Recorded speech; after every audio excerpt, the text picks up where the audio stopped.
Respect time and be punctual. So, George Washington, the first president of United States of America, was always on time.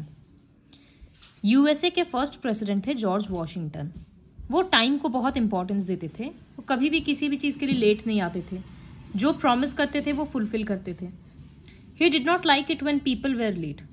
तो अगर कोई दूसरा इंसान late आता है ऑफिस में या कोई टाइम पर नहीं आया तो वो चीज़ उनको अच्छा नहीं लगता था. One day, the secretary of George Washington came late to office. The president asked his secretary, "Why are you late today?" To this, the secretary offered an excuse and hurriedly replied, "Please excuse me, sir, my watch is running late." तो एक दिन जब उनका secretary late आया तो president पूछे कि तुम आज लेट क्यों हुए. तो सेक्रेटरी बोला, "सॉरी सर, मेरा घड़ी लेट चल रहा था." मतलब स्लो हो गया था वॉच, हम देखे नहीं. At this, Mr. Washington said, "You will have to change your watch or I will have to change my secretary." बोले या तो तुम अपना वॉच चेंज कर लो या हम तुमको ही चेंज कर देंगे. मतलब दूसरा सेक्रेटरी रख लेंगे. I had read this anecdote in a children's magazine. तो ये एक बच्चों के मैगजीन में ये स्टोरी था. जो स्टोरी लिख रहा है, मतलब जो नैरेटर है, उसको लग रहा है कि प्रेसिडेंट कुछ ज़्यादा ही स्ट्रिक्ट थे अपने सेक्रेटरी के साथ. तो unable to keep this to myself, I asked my teacher.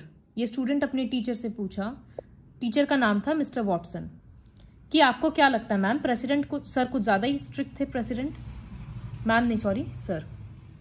Mister Watson said, "it doesn't look good that you don't value time and your commitment towards your job and your boss. If you don't value time and are late, it clearly shows that you are not dependable. If you can do it once, then you can do it again." That is the stern reply of Mr. Washington. तो mister Washington जो president थे वो इतने strict क्यों थे? एक बार late ही तो आया. क्योंकि उनका मानना ये था कि अगर तुम अपने टाइम को वैल्यू नहीं देते हो या अपना कमिटमेंट पूरा नहीं करते हो या अपने बॉस का रिस्पेक्ट नहीं करते हो तो ये तुम्हारे लिए अच्छा नहीं है. ये तुम्हारा रेप्यूटेशन के लिए अच्छा नहीं है. और अगर तुम आज एक बार लेट आए तो बहुत चांसेस है कि तुम दोबारा फिर से लेट आओगे. ये मिस्टर वॉशिंगटन एकदम स्ट्रिक्टली ये बात उसको समझाए. I argued, "but sir, what if the poor fellow is genuine about his problem?" कि क्या पता सही में उसका घड़ी लेट हो गया. My teacher smiled and said, "one watch can run late, son, not all. Genuine reasons are always accepted as they have an air of honesty about them. But this was just an excuse." ये घड़ी late चल रहा है, ये बहुत ही बेकार का excuse है. अगर जेन्युइनली उसको कोई प्रॉब्लम होता और वो एक्सक्यूज देता ना तो प्रेसिडेंट उसको एक्सेप्ट कर लेता. क्योंकि जो वाकई में अगर कोई प्रॉब्लम होता तो उस प्रॉब्लम में उसका ऑनेस्टी दिखता उस सेक्रेटरी का. See, it is written that genuine reasons are always accepted as they have an air of honesty about them. कौन झूठ बोल रहा है, कौन सच बोल रहा है, ये तुरंत पकड़ा जाता है. तो इसी वजह से उसका एक्सक्यूज सही नहीं था. उसका घड़ी अगर लेट था तो उसके आसपास जितना भी घड़ी है क्या सब लेट था? Another thing to be remembered is that when we are late for our appointments, then people get time to think about our drawbacks and shortcomings. Do you want people to find your faults? No, of course not. Then you must follow just one rule. Be on time and don't let opportunities get out of your life. इसका मतलब क्या है? Suppose हमको कहीं पर 5 बजे पहुंचना है और 5:10 हो गया हमको पहुंचते पहुंचते. तो जो इंसान मेरा 10 मिनट से वेट कर रहा है, अब वो 10 मिनट में मेरे बारे में सोच रहा होगा कि हम कैसे हैं और लेट भी आए, ऊपर से वो मेरा हैबिट्स के बारे में वो सोच रहा होगा क्योंकि उसको मेरे से मिलना था तो हम उसके अभी दिमाग में हैं. तो जब हम लोग लेट होते हैं लोगों को टाइम मिल जाता है हम लोगों के ड्रॉबैक्स, हम लोगों का प्रॉब्लम्स और हम लोगों का फॉल्ट्स सोचने के बारे में. तो क्या हम लोग ये चाहते हैं? नहीं. कभी किसी दूसरे को इस तरह का मौका नहीं देना चाहिए. Mister Watson was absolutely right. Time बहुत प्रीशियस है. अगर वेस्ट हो गया तो वो वापस कभी नहीं आएगा. With every lost hour we actually lose an opportunity. एक एक घंटा बर्बाद हो रहा है, इसका मतलब एक एक अपॉर्चुनिटी निकलते जा रहा है. और अगर हम लोग अपने टाइम का वैल्यू नहीं करेंगे तो हम लोग अपने कमिटमेंट्स का भी वैल्यू नहीं करेंगे. और आसपास के लोग भी इफेक्ट होते हैं. लोग हम लोगों के ऊपर ट्रस्ट नहीं करना चाहेंगे कि यार इसको तो टाइम का कोई वैल्यू नहीं है, बोल रहा है 5 बजे तक आ जाएगा, क्या पता नहीं आए. तो इस तरह से ही जो पूरा चेन होता है लोगों का, ये डिस्टर्ब हो जाता है।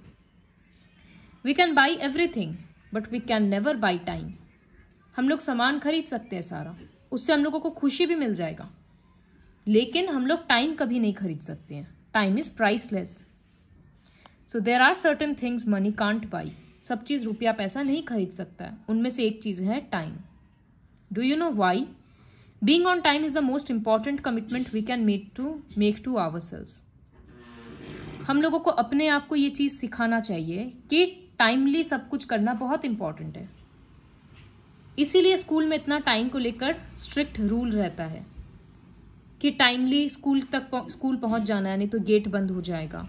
टाइमली इस डेट से सबमिट कर देना सारा homework, otherwise late submissions check नहीं होगा, क्योंकि बच्चों को टाइम का इंपॉर्टेंस सिखाना बहुत जरूरी होता है। Now you will understand why your parents rush to be on time. क्यों स्कूल में टाइम टेबल दिया जाता है?